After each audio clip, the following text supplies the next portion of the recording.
رسوله الكريم أما بعد أعوذ بالله من الشيطان الرجيم بسم الله الرحمن الرحيم إياك نعبد وإياك نستعين اهدنا الصراط المستقيم صراط الذين أنعمت عليهم غير المغضوب عليهم ولا الضالين صدق اللہ. معزز سامعین کرام اور حاضرین مجلس، گزشتہ منگل کو سورہ فاتحہ کی ابتدائی 3 آیتوں کی تفسیر کی گئی اور ان کا ترجمہ کیا گیا. آج ایک مرتبہ ابتداءً ان 3 آیتوں کا ترجمہ دہرایا جاتا ہے. الحمدللہ رب العالمین، تمام تعریفیں اللہ کے لیے ہے. رب العالمین جو تمام جہانوں کا پالنے والا ہے، پرورش کرنے والا ہے. اور رحمن الرحیم جو بڑا مہربان اور نہایت رحم کرنے والے ہیں. مالک یوم الدین، روز جزا کے مالک ہیں، یعنی قیامت کے دن کے اللہ تبارک و تعالی مالک ہیں. گزشتہ منگل کو بتایا گیا تھا کہ سورہ فاتحہ کے اندر اللہ تبارک و تعالی نے 7 آیتیں نازل کی ہیں اور اللہ تبارک و تعالی نے فرمایا ہے کہ یہ سورہ فاتحہ میرے اور میرے بندے کے درمیان تقسیم کی گئی ہے. شروع کی 3 آیتیں اللہ تبارک و تعالی کی حمد و ثنا کی ہے اور آخر کی 3 آیتیں بندے کی ہے کہ جس میں اللہ تبارک و تعالی نے بندے کو دعا کی تعلیم دی ہے کہ کس طرح وہ اللہ سے مانگے. درمیانی ایک آیت کے بارے میں بتایا گیا تھا کہ وہ اللہ نے فرمایا کہ وہ میرے اور میرے بندے کے درمیان مشترک ہے. اس کا ایک حصہ اللہ کی حمد و ثنا کا ہے اور ایک حصہ بندے کی طرف سے دعا و درخواست ہے. ایاک نعبد و ایاک نستعین، یہ وہی آیت ہے جس کے بارے میں فرمایا گیا کہ یہ میرے اور میرے بندے کے درمیان مشترک ہے. ایاک نعبد، اتنا ایک حصہ جو ہے یہ اللہ تبارک و تعالیٰ کی حمد و ثنا ہے، اللہ کی تعریف اور بزرگی بیان کی ہے. وہ ایاک نستعین، اتنے جملے کے اندر بندے نے اللہ سے دعا کی ہے اور مدد کی درخواست کی ہے. اس آیت کا ترجمہ ہے کہ ہم آپ ہی کی عبادت کرتے ہیں. ایاک نعبد، ہم آپ ہی کی عبادت کرتے ہیں. وہ ایاک نستعین، اور آپ ہی سے ہم مدد چاہتے ہیں، مدد مانگتے ہیں. نعبد یہ عبادت سے مشتق ہے. اس کا ترجمہ آتا ہے کہ کسی چیز کی انتہائی عظمت اور محبت کی وجہ سے، کسی چیز کی انتہائی عظمت اور محبت کی وجہ سے اپنے آپ کو اس کے سامنے عاجزی اور اس کی فرمانبرداری کا اظہار کرنا. اپنے آپ کا اس کے سامنے عاجزی اور فرمانبرداری کا اظہار کرنا، اس کو کہا جاتا ہے عبادت. اور نستعین یہ استعانت سے مشتق ہے. اس کا ترجمہ ہوتا ہے کسی سے مدد مانگنا، مدد چاہنا. اب اس آیت کو اللہ تبارک و تعالیٰ نے یہاں پر ذکر کیا ہے. علامہ محمد شفیع علیہ الرحمٰن معارف القرآن میں لکھا ہے کہ اس آیت سے پہلے اللہ تبارک و تعالیٰ نے 3 آیتوں کو بیان کیا ہے اور ان 3 آیتوں میں اس بات کا ذکر کیا ہے کہ انسان کی عقل یہ تقاضا کرتی ہے کہ اللہ کے علاوہ کوئی عبادت کے لائق نہیں ہے. انہوں نے فرمایا کہ انسان کی 3 حالتیں ہیں. ایک گزرا ہوا زمانہ اس کا، ایک ابھی جو چل رہا ہے وہ، اور ایک آئندہ جو آئے گا وہ.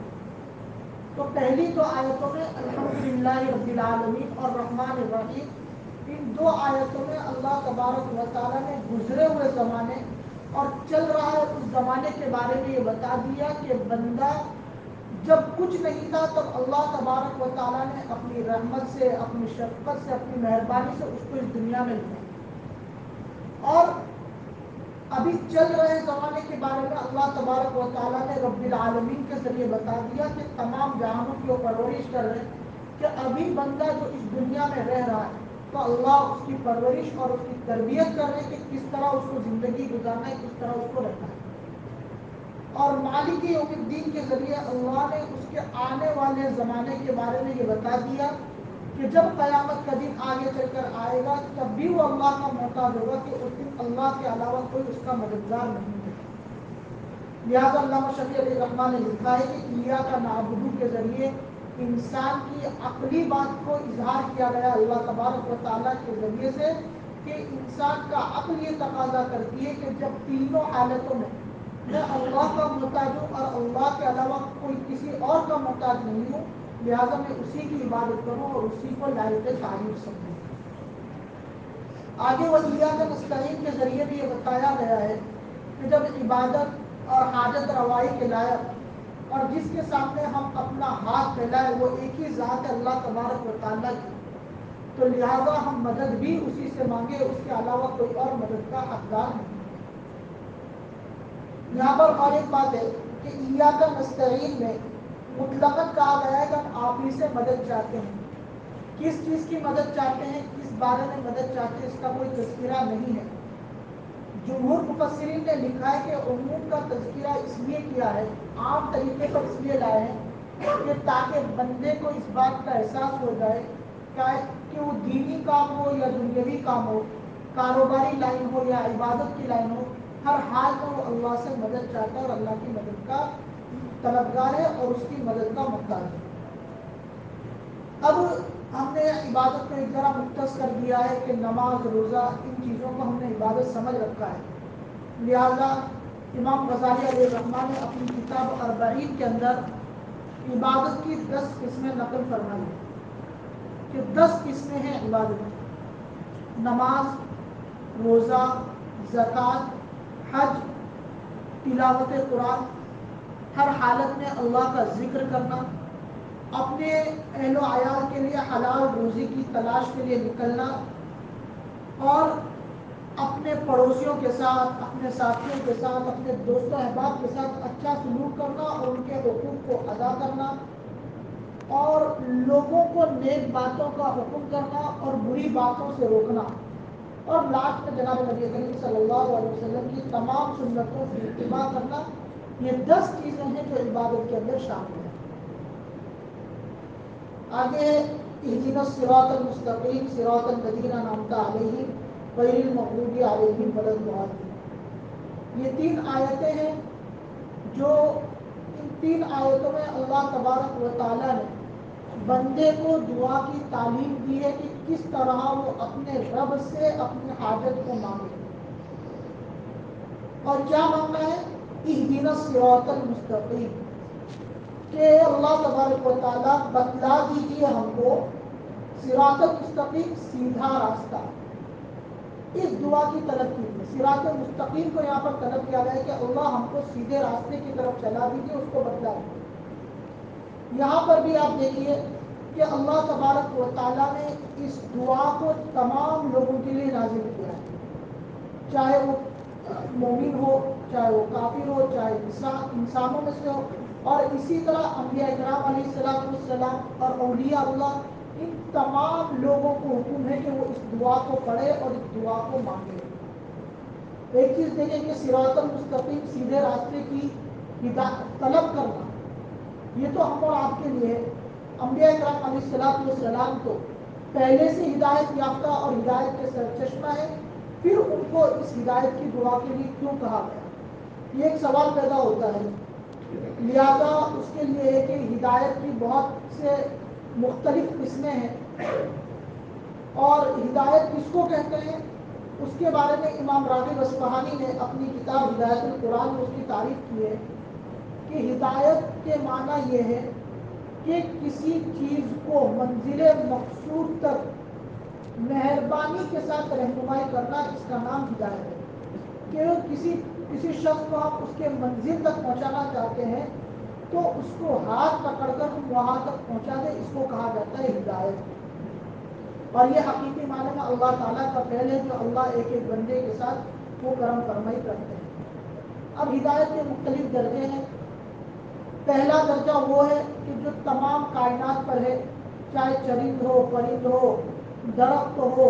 اور اسی طرح اور بھی چیزیں جتنی بھی اس دنیا میں چیزیں ہیں ان تمام کے اوپر اللہ کی ہدایت آتی ہے۔ اسی لیے اللہ تبارک و تعالیٰ نے قرآن مجید میں ایک جگہ ارشاد فرمایا آقا کل شیء خلقہ ثم ہدی، کہ ہم نے ہر چیز کو اس کی خلقت پر پیدا کر دیا، اس کے ایک اندازے پر پیدا کر دیا اور پھر اس پر پیدا کرنے کے بعد اس کو ہدایت پر لیا۔ اسی لیے ہم دیکھیں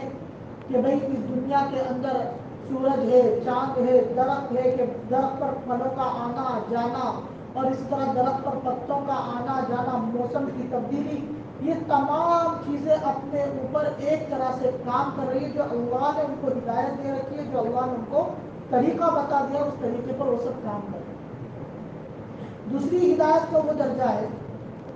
کہ جو عام لوگوں کے لیے ہے، جس کو ہم ذوی العقول کہتے ہیں، انسان اور جنات کے لیے، کہ اللہ تبارک و تعالیٰ نے قرآن مجید کو نازل فرمایا اور انبیاء اکرام علیہ السلام کو بھیجا اور کہا کہ جا کر آپ میری باتیں لوگوں کے درمیان پھیلاؤ۔ جن لوگوں نے اس کو قبول کر لیا وہ مومن ہو گئے، مسلمان ہو گئے، جن لوگوں نے اس کو ٹھکرا دیا وہ کافر ہو گئے، وہ غیر ہدایت یافتہ ہو گئے۔ اب تیسری ہدایت کی قسم وہ ہے کہ جو صرف اور صرف خاص متقین کے لیے، مومنین کے لیے ہے، اور اس کو ہمارے الفاظ میں کہا جاتا ہے کہ توفیق، اللہ کی توفیق مل جانا، کہ ہم نے قرآن، اللہ کے رسول صلی اللہ علیہ وسلم کے کلمے کو پڑھ لیا، اللہ کے اوپر ایمان لیا ہے، لیکن اب قرآن کے احکامات پر عمل کرنا اور اس کو بجا لانا، اس کی توفیق مل جانا، یہ بھی ایک ہدایت ہے اور یہ اعلیٰ درجے کی ہدایت ہے۔ لہٰذا یہاں پر جو عام لوگوں کے لیے، ہم لوگوں کے لیے بھی یہ، اور انبیاء اکرام علیہ السلام کو بھی جو اس دعا کا حکم دیا گیا ہے وہ اسی لیے ہے کہ بھائی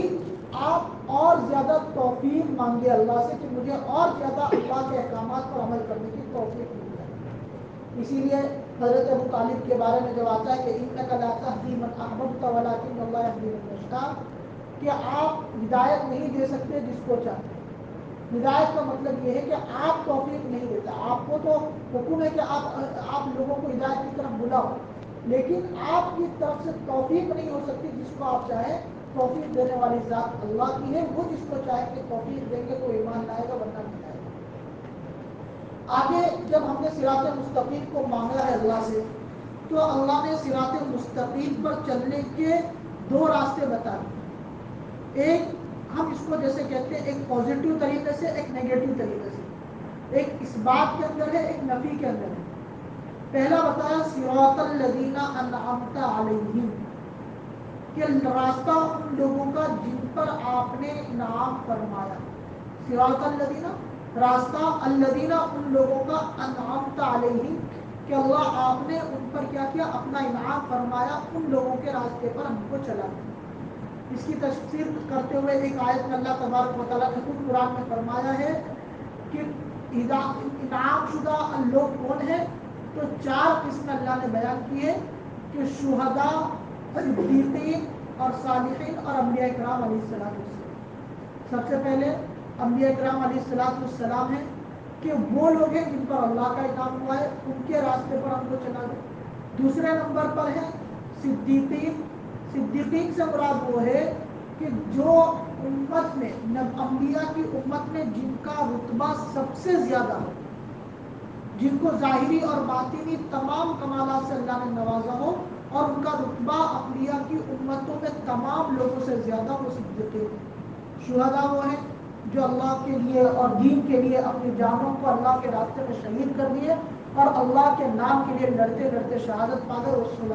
شہداء ہیں۔ اور صالحین وہ ہیں جو سنت اور شریعت کے مطابق اپنی زندگی گزار رہے ہیں اور اس کے مطابق اپنے کو ڈھال رہے ہیں اور اس میں ذرا برابر کمی بیشی نہیں کرتے ہیں، وہ صالحین ہیں۔ تو اللہ نے ان چاروں کا تذکرہ فرمایا ہے کہ راستہ ان لوگوں کا جن پر اللہ نے انعام کیا، یہ چار لوگ ہیں کہ اللہ ہمیں ان کے راستے پر چلا دے تاکہ ہم اہدنا الصراط المستقیم، سیدھے راستے پر چلنے والے بن جائیں۔ آگے اللہ نے دوسری آیت فرمائی غیر المغضوب علیہم ولا الضالین۔ اب یہاں پر منفی انداز میں اللہ نے بیان کیا، ایک تو اس بات انداز میں بیان کر دیا کہ ان لوگوں کے راستے پر چلنا ہے اور کن کے راستے پر نہیں چلنا ہے، غیر المغضوب علیہم ولا الضالین،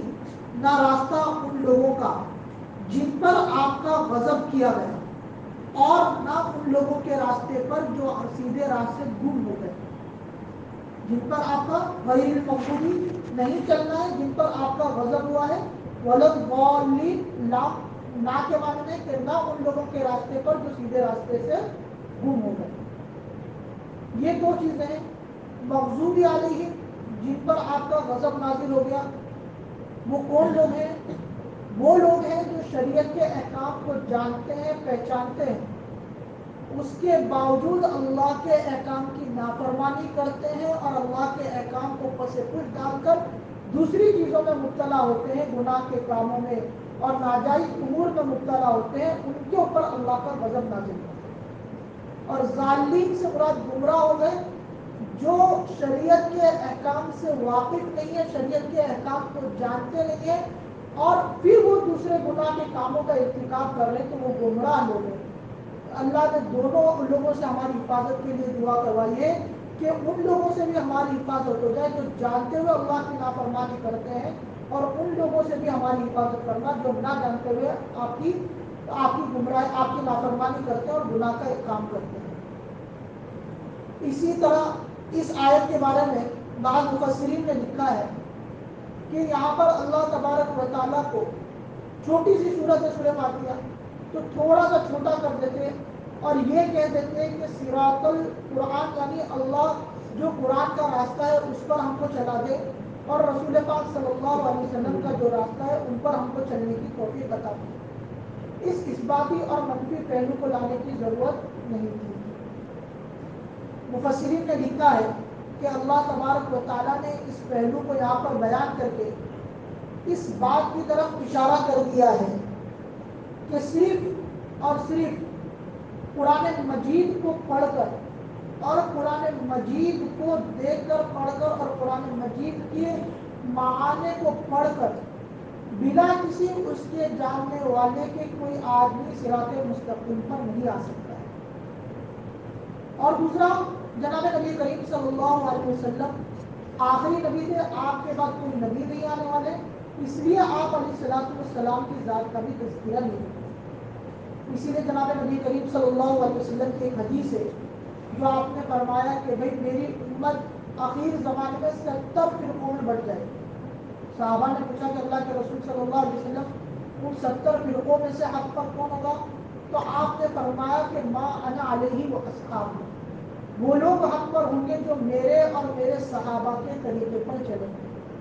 آپ نے یہ نہیں فرمایا کہ جو میرے اور قرآن کے طریقے پر چلیں گے یا جو میرے اور میرے بتائے ہوئے احادیث کے طریقے پر چلیں گے، کتاب کا حوالہ نہیں دیا بلکہ شخصیت کا حوالہ دیا،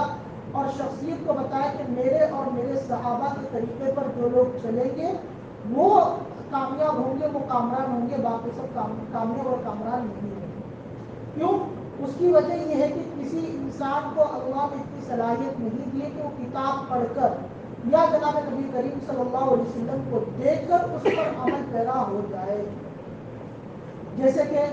ہم کاروباری لوگ ہیں، ہم اپنے کاروباروں میں مشاہدہ کر لیں کہ کوئی ڈاکٹر بننا چاہتا ہے تو صرف ڈاکٹری کی پڑھائی پڑھ کر وہ ڈاکٹر نہیں بن جاتا،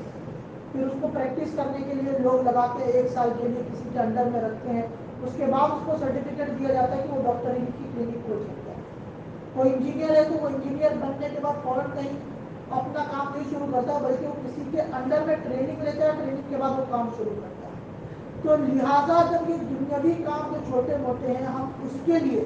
ایک انسان کی ٹریننگ کے محتاج ہوتے ہیں، تو دین کو سمجھنے کے لیے اس کے جاننے والے، اس کے پہچاننے والے اور اہل اللہ کی صحبت کو یہاں پر اللہ تبارک و تعالیٰ نے بیان کیا کہ اہل اللہ کی صحبت بہت زیادہ ضروری ہے۔ اب ہم کیسے پہچانیں کہ اللہ کے لوگ ہیں؟ تو اس کے لیے ہے کہ قرآن کو جو ہم نے پڑھا ہے، قرآن کے مطابق اگر وہ لوگ اپنی زندگی گزار رہے ہیں، جناب نبی کریم صلی اللہ علیہ وسلم کی سنتوں کو اپنے اندر اپنا رہے ہیں، تو ہم ان کو سمجھ جائیں گے کہ اللہ کے ولی ہیں، ہم ان کے ساتھ اپنی زندگی گزارنے کی کوشش کریں گے، اور اگر وہ اس کے مطابق نہیں ہے تو ہم ان کے موافق اپنی زندگی نہیں گزاریں گے۔ اسی لیے صرف کتابوں کی تعلیم ہونے سے بہت سے لوگ گمراہ ہوئے، بہت سے لوگ دین چھوڑ کر دوسرے دینوں میں داخل ہو گئے، اور بعض لوگوں نے کفر تک کا ارتکاب کر دیا. لہذا صرف کتابوں کی تعلیم سے کوئی بھی انسان کامل نہیں بن سکتا جب تک کہ وہ اہل اللہ کی صحبت اختیار نہ کرے. مفسرین نے لکھا کہ اللہ نے اس آیت میں اسی کی طرف اشارہ فرمایا ہے کہ بھائی اگر ہم کو سیدھا راستہ چاہیے تو ہم اللہ کی صحبت کو اختیار کریں, اس کو اختیار کرنے سے سیدھا راستہ ملے گا. اب یہ سیدھا راستہ جو ہے یہ انسان کے لیے ضروری ہے مانگنا, چاہے دینی اعتبار سے چاہے دنیاوی اعتبار سے. دنیاوی اعتبار سے بھی انسان سوچتا ہے کہ بھائی میں کسی طرح جھمیلوں سے بچ کر ایک سیدھے راستے پر اپنی زندگی گزاروں, اور دینی اعتبار سے بھی یہ سوچتا ہے لہذا اللہ تبارک و تعالیٰ نے اس کی تعلیم یہاں پر دی ہے. یہ سورہ فاتحہ کی پوری تفسیر تھی جو آج ہم نے سنی ہے. آخر میں تینوں آیتوں کا, چاروں آیتوں کا ایک بار ترجمہ کر لیتے ہیں. ایاک نعبد و ایاک نستعین,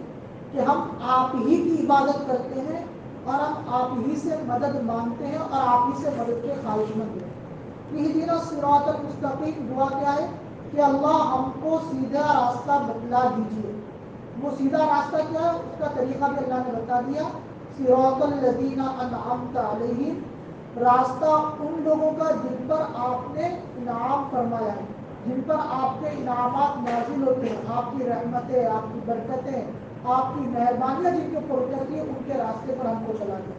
غیر المغضوب علیہم ولا الضالین, ان لوگوں کے راستے سے ہم کو دور رکھ جن پر آپ کا غضب کیا گیا ہے. ولا الضالین, اور جو سیدھے راستے سے گم ہو گئے ہیں وہ راستے سے بھی ہم کو, ان لوگوں سے بھی ہم کو دور رکھ. اللہ تبارک و تعالیٰ سے دعا کریں کہ اللہ تعالیٰ نے ہمیں